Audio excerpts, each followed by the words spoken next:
60 నిమిషాలలో నొప్పి లేకుండా వేడికోస్ వెయిన్ చికిత్స. ఆవేశ హాస్పిటల్, హైదరాబాద్. అమ్మ నమస్తే. నమస్తే అమ్మా. అమ్మా, గృహస్థు కూడా బ్రహ్మచర్యం పాటించారు అని చెప్తుంటారు. కొన్ని సందర్భాల్లో విన్నాను కూడా నేను. అవునమ్మా. అది ఎలాంటి సందర్భాలమ్మా? అసలు బ్రహ్మచర్య శబ్దానికి అర్థం ఏమిటి? బ్రహ్మం చరతి ఇది బ్రహ్మచారి. అంటే బ్రహ్మమునందు చరించేవాడు. బ్రహ్మము అంటే జ్ఞానము, బ్రహ్మము అంటే తపస్సు. చదువుకునే పిల్లాన్ని బ్రహ్మచారి అంటారు. ఎందుకంటే చదువుకుంటాడు గనక, జ్ఞానం సంపాదిస్తున్నాడు గనక. అది ఇంగ్లీష్లో కూడా ఏమంటారమ్మా దాన్ని? బ్యాచిలర్ ఆఫ్ ఆర్ట్స్ అంటారు. బ్యాచిలర్ అంటే బ్రహ్మచారి కదా. అవును. డిఏ అంటే ఏమిటి అర్థం? Bachelor of arts. కానీ మనం ఈ బ్యాచిలర్ ఆఫ్ ఆర్ట్స్ చదువుకున్న వాళ్ళందరూ పెళ్ళే చదువుకున్న వాళ్ళు ఉన్నారు. పూర్వకాలం చిన్నతనంలో 18 ఏళ్లకు పెళ్లి చేసేవారు. అప్పటికి వీళ్ళు బిఏ చదువుతూ ఉండేవాళ్ళు, అంతే కదా. మరి ఏమిటిది? దీనికి సందర్భం ఏమిటి అంటే, చదువుకుంటున్నవాడనే అర్థం అండి, పెళ్లి కానివాడు అని కాదు అర్థం అక్కడ. అది అయితే బ్రహ్మచర్యం అనేటటువంటి దానికి చదువుకునే రోజుల్లో ఈ స్త్రీ సంబంధమైన, అంటే పురుషుల గురించి చెప్తూ ఉంటాం గనక, స్త్రీ సంబంధమైనటువంటి ఆలోచన లేకుండా, కామభావన లేకుండా ఉండేవాళ్ళు గనక చదువుకునే రోజుల్లో అప్పుడు వాళ్ళని బ్రహ్మచారులు అనేవారు. మొన్నటిదాకా కూడా ఒక మాట వాడకంలో ఉండేది, ఏదో వివాహే విద్య నాశాయ అని. పెళ్ళయిందంటే ఇంకా చదువు అయిపోయింది. ఎందుకంటే అంతసేపు పుస్తకం తీసి చదువుతూ ఉంటే, సాహిత్యం చదువుతున్నారు అనుకోండి, అందులోను భార్య మీద భర్త మీద మనసు వెళ్ళిపోయిన తర్వాత ఇంకేం చదువుకుంటారండి? మనసంతా అక్కడే ఉంటుంది. అది మామూలుగా అంటే పరిపూర్ణంగా దృష్టి అంతా దాని మీద కేంద్రీకరించి మొత్తం సమయాన్ని చదువు కోసం కేటాయించిన వాళ్ళ సందర్భం. మరి ఇప్పుడు అట్లా కాదు కదా. పెళ్ళయ్యాక కూడా చదువుకుంటున్నారు, జీవితాంతం చదువుకునే వాళ్ళు ఉంటారు. అందువల్ల అర్థం కాదు. అంటే గురువుగారు ఆశ్రమంలో ఉన్నప్పుడు చదువుకున్న దాన్ని బ్రహ్మచర్యాశ్రమం అనేవాళ్ళు. అయ్యాక వివాహం అయ్యేది. ఇక పెళ్ళయ్యాక గృహస్థ జీవనంలో పడిపోయి జీవనోపాధి ఎలా బతకాలి, అందరూ ఉద్యోగాలు చేసేవాళ్ళు ఏం కాదనుకోండి, ఎలా బతకాలి అన్నదంతా అట్లా సాగుతూ ఉండేది, అంతా బాగానే ఉండేది. అయితే బ్రహ్మచారి అనేటటువంటి పదానికి బ్రహ్మమునందే మనసు కలవాడు అన్నప్పుడు, బ్రహ్మం మీద మనసు ఉన్నప్పుడు, బ్రహ్మం అనేదానికి తపస్సు అనే అర్థం కూడా ఉందన్నాం కదా. తపస్సు అంటే ఒకదాన్ని దీక్షగా చేయడం అనేది. అలా చేసేటప్పుడు కామవాసనలు అందులో ఉండకూడదు, అంటే స్త్రీ పురుష భావనలు ఉండకూడదు. అట్లా ఉండకుండా మరి పెళ్ళైన వాళ్ళకు ఉంటుందా అంటే, అలా కూడా ఉండడానికి వీలుంది అని ఒక ధర్మం చెప్పారు మనకి. ఎట్లాగంటే, వివాహం అయినటువంటి వాళ్ళు సంసారం నిర్వహించటం అన్నది, అంటే భార్యాభర్తల ధర్మం, దాంపత్య ధర్మం, అంటే శారీరకమైనటువంటి దాంపత్య ధర్మం ఏదైతే ఉందో అది ఎప్పుడెప్పుడు నిర్వర్తించవచ్చు, ఎప్పుడు నిర్వర్తించకూడదు అన్న దానికి కొన్ని నియమాలు ఉన్నాయి మనకి. మన శాస్త్రం చెప్తాం, చాలా స్పష్టంగా ఉంది మనకి. పురాణాలు చదివితే తెలుస్తుంది కదమ్మా. ఆవిడ దితి వెళ్ళి నాకు సంతానం కావాలని అడిగితే, ఇది అసుర సంధ్య వేళ, ఈ సమయంలో కూడదు అని చెప్తాడు. అంటే ఆ సమయంలో కూడదన్నది అదొకటే మనకి తెలుసు. అవును. అంటే అసుర సంధ్య వేళ, ఉషస్సంధ్య అంటే పొద్దున తెల్లవారుతూ ఉన్న సమయం. ఎందుకంటే ఆ సమయంలో ఏ పనులు చేయాలో చెప్పబడింది కనుక ఆ పనులు చేస్తే ఆరోగ్యానికి మంచిది.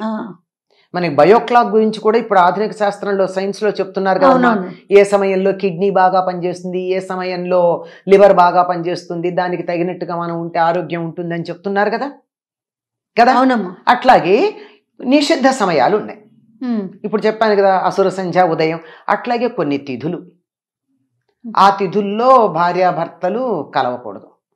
ఎందుకంటే ఆ సమయంలో కలిసినట్టయితే కలగబోయేటటువంటి సంతతి మంచిది ఉండదు.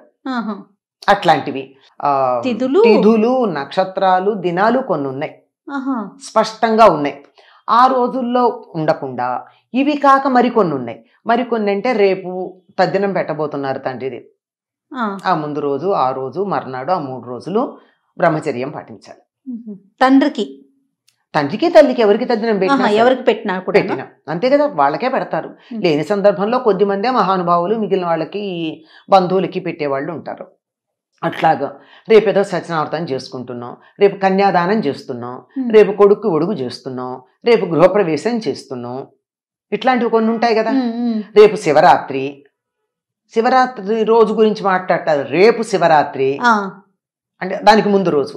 ఇట్లా ఏవైతే మనం పండగలు, శుభకార్యాలు, తర్వాత అపరకర్మలు అంటే తద్దినాలవి ఇలాంటివి చేయడానికి ముందు రోజు కూడా బ్రహ్మచర్యం పాటించాలి. ఇలాంటి నిషిద్ధ దినాల్లో బ్రహ్మచర్యం పాటించాలి. ఇలాంటి సందర్భాల్లో బ్రహ్మచర్యం పాటించాలి. ఇవన్నీ పాటిస్తూ గృహస్థ జీవనం గడిపినటువంటి వాళ్ళు బ్రహ్మచారులుగా పరిగణించబడతారు.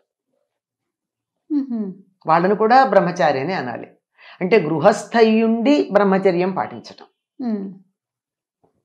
భార్య ఉంది బ్రహ్మచర్యం పాటించటం. అంటే ఎప్పుడు పడితే అప్పుడు జంతువులు కూడా ఎప్పుడు పడితే అప్పుడు మీటింగ్ చేయవమ్మా, వాటికి కూడా ఒక సమయం ఉంది. అలా కాకుండా పిచ్చి పిచ్చిగా ఎప్పుడు పడితే అప్పుడు కామ ప్రకోపం కలిగి తట్టుకోలేక పిచ్చి పనులు చేయకుండా ఉండాలి అనేటటువంటి ఉద్దేశంతో రాబోయేటటువంటి తరం ఆరోగ్యకరమైనటువంటి శారీరక మానసిక ఆరోగ్యాలు కలిగిన పుష్టైన శరీరం కలిగినటువంటి తరం ఉండాలి అనే ఉద్దేశంతో ఇలాంటివి కొన్ని స్పష్టంగా చెప్పడం జరిగిందమ్మా. ఇవన్నీ పాటించినట్టయితే వివాహమైన వాళ్ళు కూడా బ్రహ్మచారులుగానే పరిగణించబడతారు. అట్లాగా రేపేదో సత్యనారాయణ చేసుకుంటున్నాం, రేపు కన్యాదానం చేస్తున్నాం, రేపు కొడుకు ఒడుగు చేస్తున్నాం, రేపు గృహప్రవేశం చేస్తున్నాం, ఇట్లాంటివి కొన్ని ఉంటాయి కదా. రేపు శివరాత్రి రోజు గురించి మాట్లాడతారు. రేపు శివరాత్రి అంటే దానికి ముందు రోజు. ఇట్లా ఏవైతే మనం పండగలు శుభకార్యాలు తర్వాత అపరకర్మలు అంటే తద్దినాలవి ఇలాంటివి చేయడానికి ముందు రోజు కూడా బ్రహ్మచర్యం పాటించాలి.